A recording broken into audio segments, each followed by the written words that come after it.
Transformer with the guy? Is Bradley a good guy?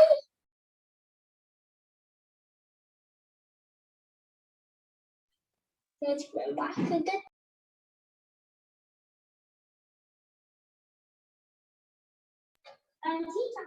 too. Okay, right, let's get back to it. We're just doing kind of, wait.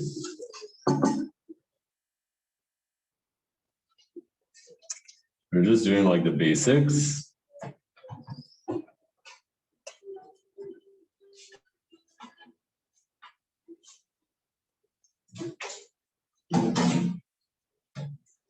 Which means we just need a few definitions.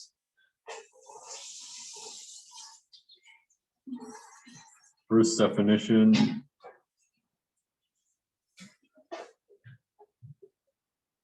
Which maybe you're familiar with. R is called commutative. If xy equals yx for all x and y.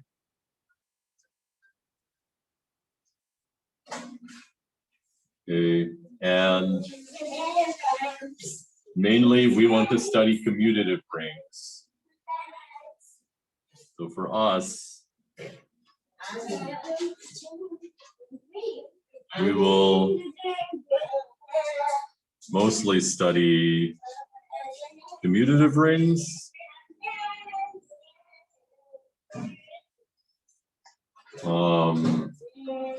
But of course, there's like lots of non-commutative rings out there. Just for time reasons, we don't really talk about them too much in this course.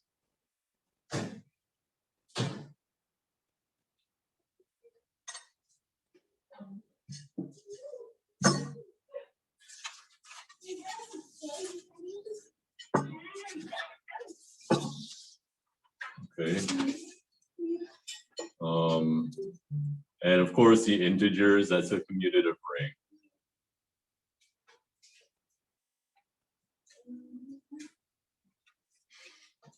Okay, so from now on, we'll just assume R is commutative. Unless I specify otherwise, you can safely assume that. Okay, so all our definitions, will assume R is commutative, because if R is not commutative, we would define things differently, and you'll see what I mean.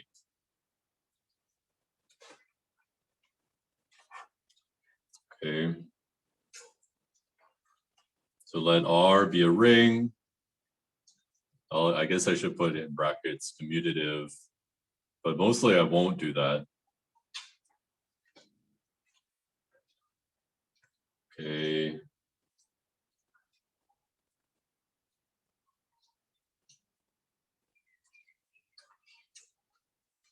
Then X is called a zero divisor.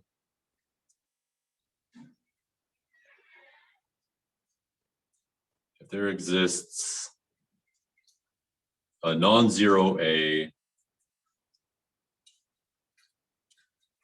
with AX equals 0.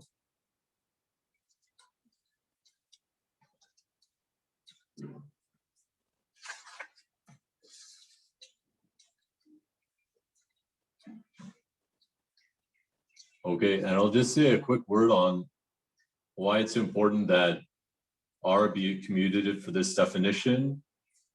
I'll just give you a quick example.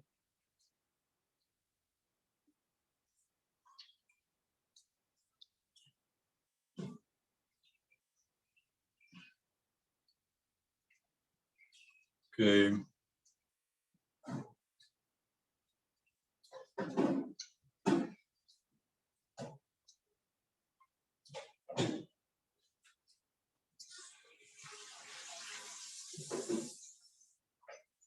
Let's take this to be X. This is in the ring of 2 by 2 matrices of the, let's say, the complex numbers.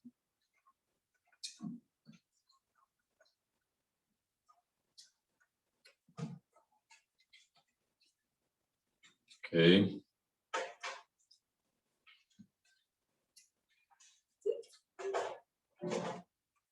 Then let's look at X times just an arbitrary matrix A, B, C, D.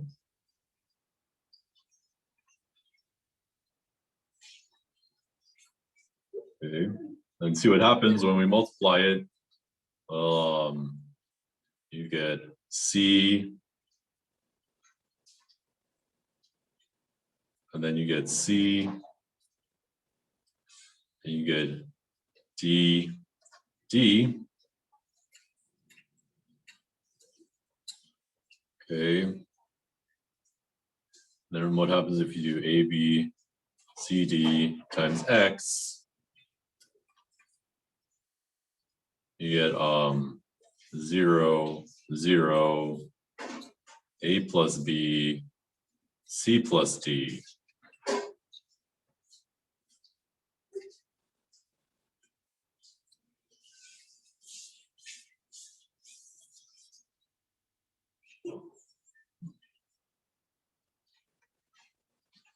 Okay.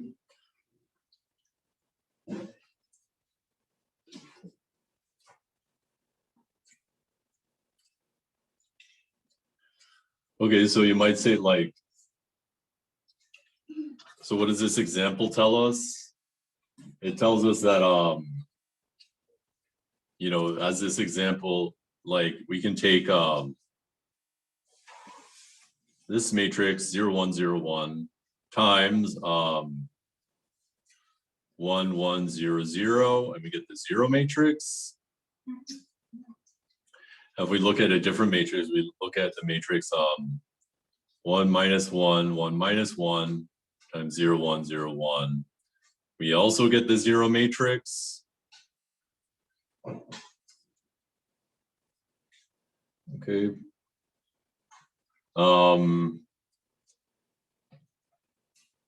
So we could say that like, so but notice like if we compute these in the other order, the thing you get is not 0.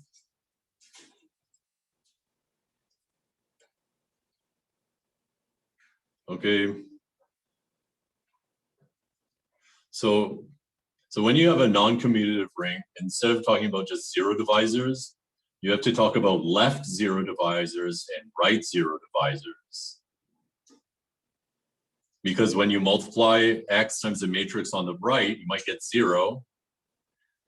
But when you multiply the same matrix on the left, you might get something non-zero.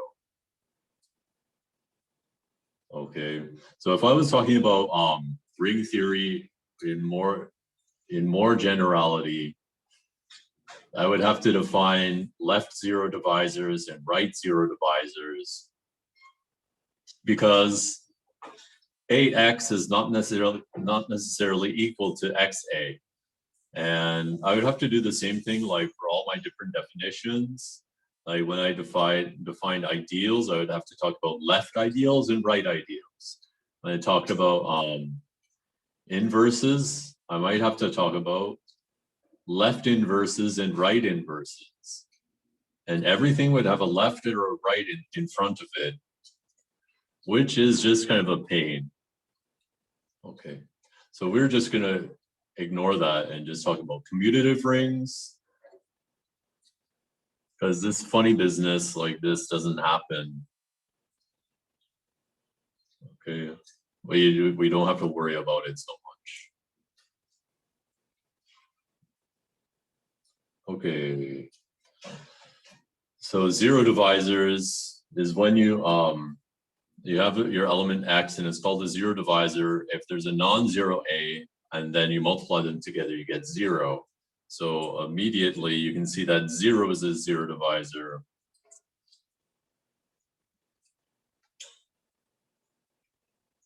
The 0 is a zero divisor.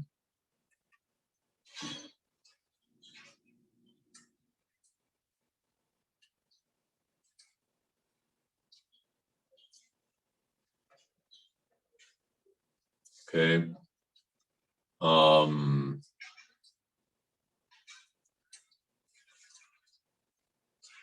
Then you can prove, like, there's some other simple facts you can prove. Like, just a quick exercise.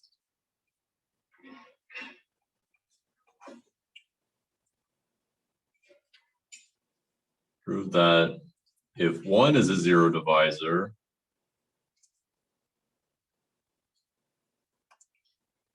then 1 equals 0.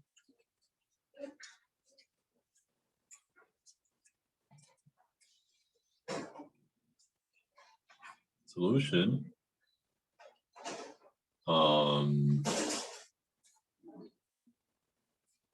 Suppose a is not equal to 0 and a times 1 equals 0. So that 1 is a zero divisor. That's according to our definition of zero divisor.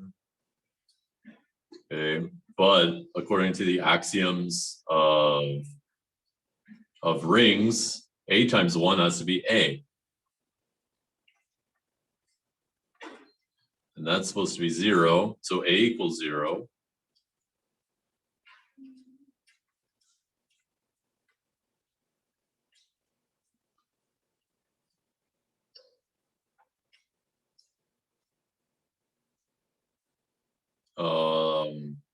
That is a contradiction.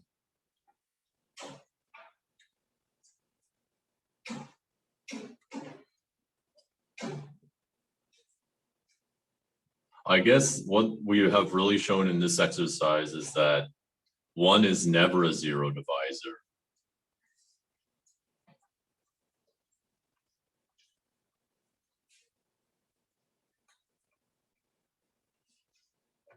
So we should adjust the exercise to say that, I guess. Prove that 1 is not a zero divisor. I guess the reason for this is like kind of a technical reason. There's just like some technicality, which says that in the 0 ring, 0 is not a zero divisor. Okay. In the 0 ring,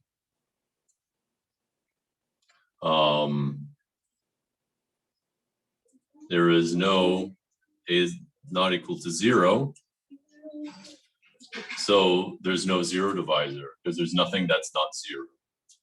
And if you go back up to our definition, we said that to have a zero divisor, you need to have a non-zero a such that ax equals 0. And in the 0 ring, there's no non-zero a, so you can't have zero divisors. Just for like some technical reason, I guess.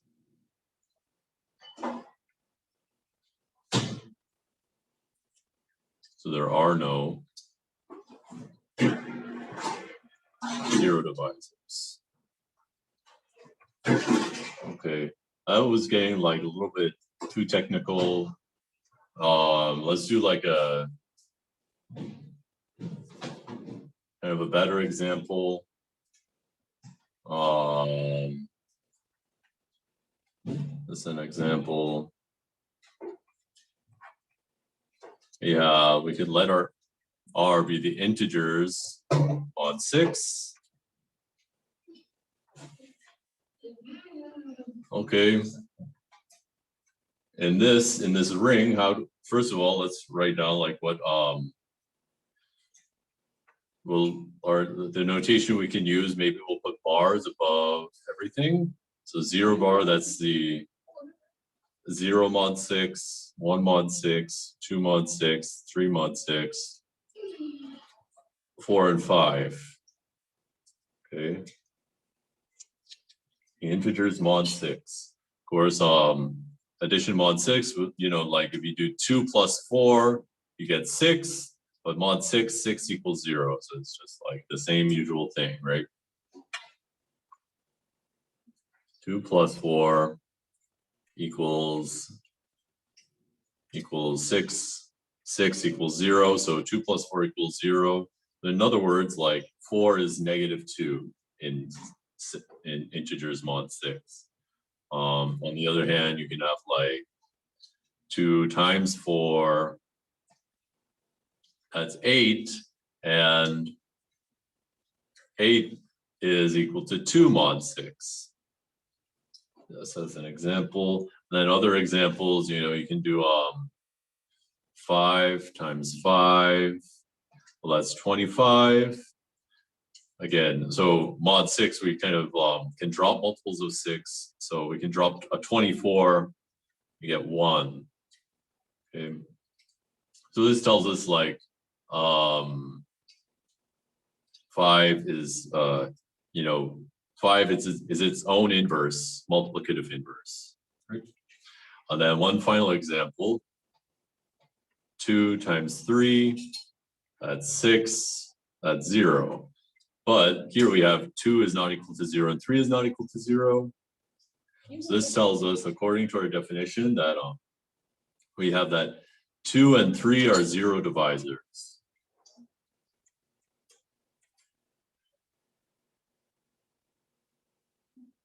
The same for 4. Yeah, 2, 3, and 4 are all 0 divisors.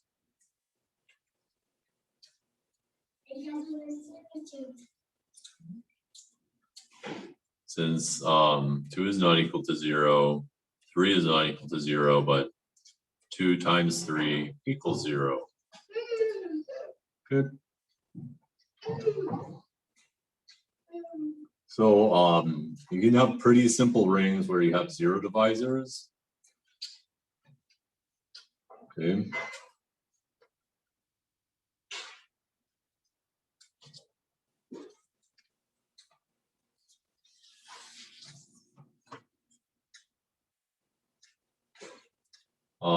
But 0 divisors are kind of inconvenient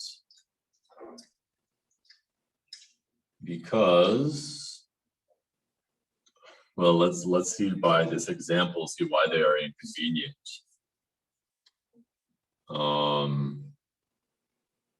You know, in this example, we have, why are they inconvenient? Well, we have 2, we already saw that 2 times 4 equals 2. You know, what would we want to do if we had this equation? We'd want to cancel 2. Ideally, you'd want to cancel 2 and just get 4 equals 1. Of course, 4 is not the same conjugacy class, or not the same congruence class as 1, you know. Just to remind you, the congruence class of 4, all the things congruent to 4 mod 6 is like, you have -2, you have 4, you have 10, and so on. The conjugacy class of 1, the congruence class, sorry, is -5, 1, 7, and so on. Okay, different congruence classes. Okay, so since 4 is not the same as 1, it must mean that in this equation we cannot cancel 2. Okay, so having 0 divisors prevents us from the cancellation law. So let's just show that if we have no 0 divisors, then we have the cancellation law. Okay. So first, let's make a definition. let R be a ring with no zero divisors. Again, this ring is, I'll say it one more time, we're talking about commutative rings. Let R be a commutative ring with no zero divisors. Then R is called an integral domain.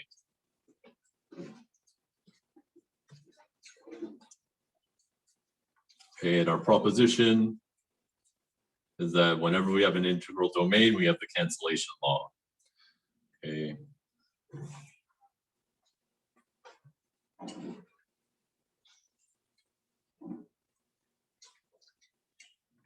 Okay, suppose we have an integral domain, and suppose like AB is equal to AC, where A is not equal to 0,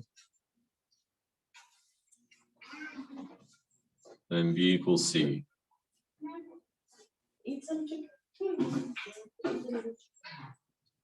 Okay, let's just prove this. Well, it's just to like do the kind of a usual thing. Okay, so assume AB equals AC and A is not equal to 0. We just rearrange things.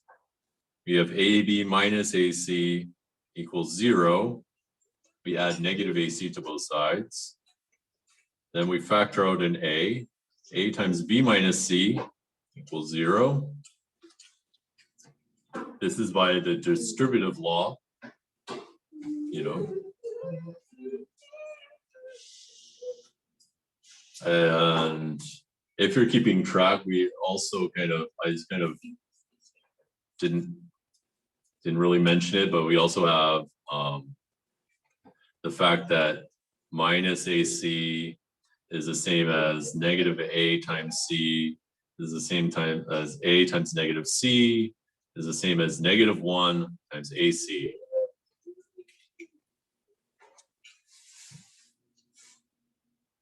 Which I kind of like swept under the rug, sorry. Okay. So if you write negative AC as A times negative C and then factor out an A, this is what you get. Now, because we're in an integral domain and A is not equal to 0, but A times B minus C equals 0, it must be that B minus C equals 0. If B minus C was non-zero, then A would be a 0 divisor. R has no 0 divisors, so B minus C equals 0. If B minus C equals 0, then B equals C, which is what our conclusion was supposed to be, so that is the end. Okay. So in integral domains, we have the cancellation law.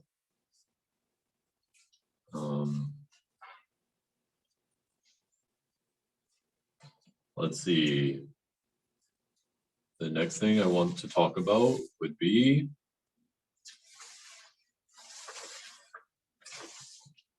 I want to mention ideals, because ideals are kind of like normal subgroups. They are crucial if we want to understand things like the integers mod 6. We need to talk about ideals.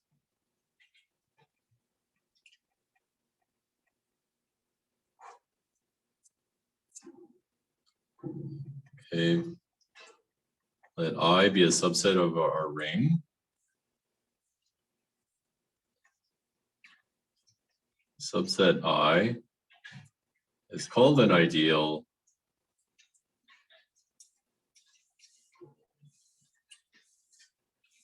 if I is non-empty,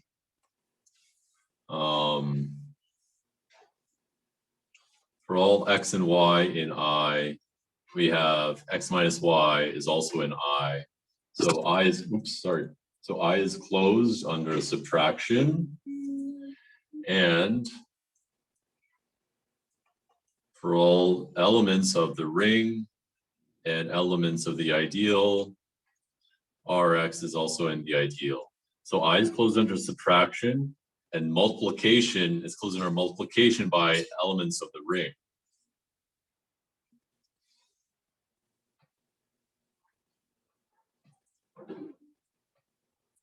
And just as an example, I'll just give you a couple examples of ideals, and then we'll take a break.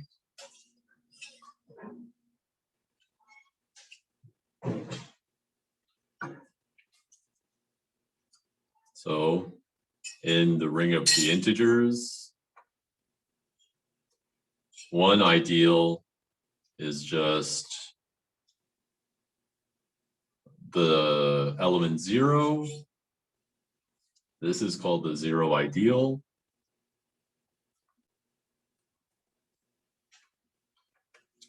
Is it closed under subtraction? Yes, because 0 minus 0 equals 0.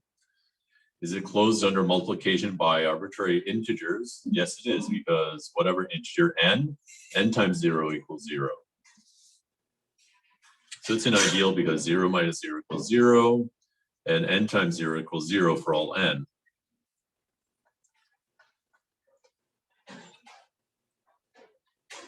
Okay. So this is called the 0 ideal. Okay, as another non-trivial, another example, you can take I to be the multiples of 6.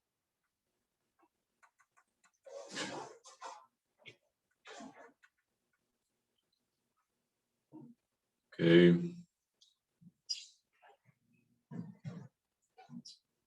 All right, is this closed under subtraction? Well, if I take a multiple of 6,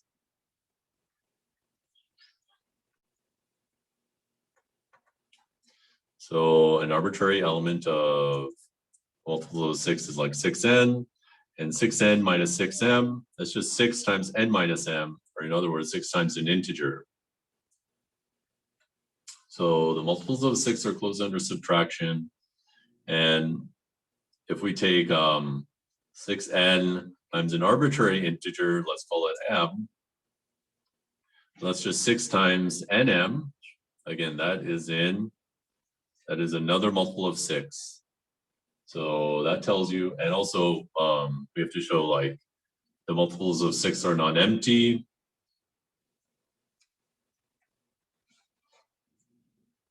So closed under multiplication. There's not multiplication by elements of the ideal, it's closed under multiplication by any ring element. A non-empty.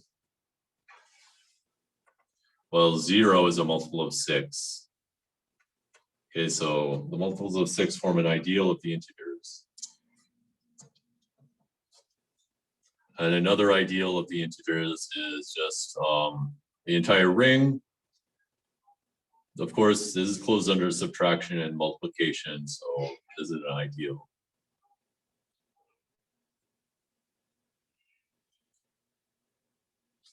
Okay. And I just wanted to give you one more example of something like more complicated. Oh, let me leave this here.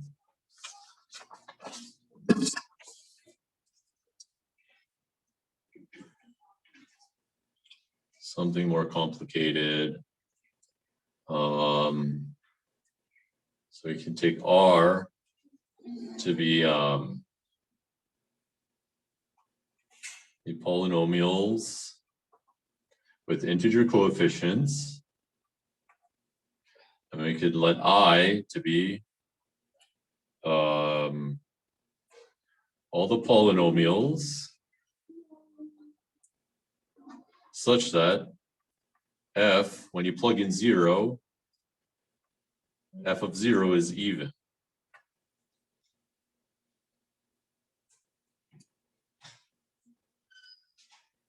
Okay.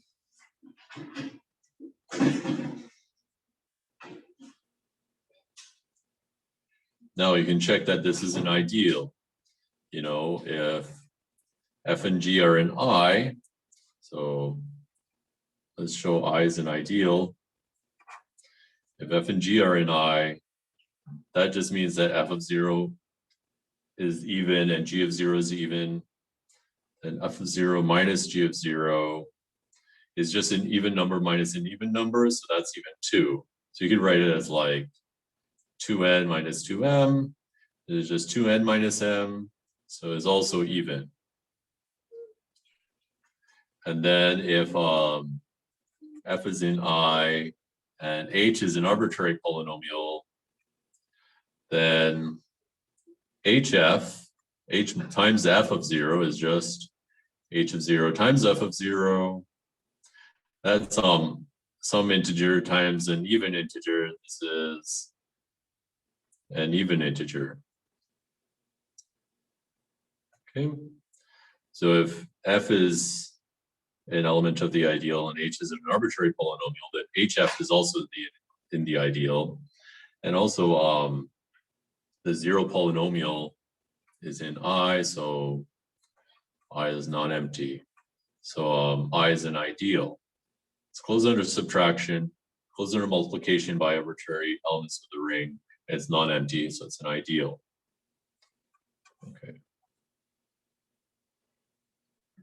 And let us take a break there until 1:20. So I'll see you guys at 1:20. Yes.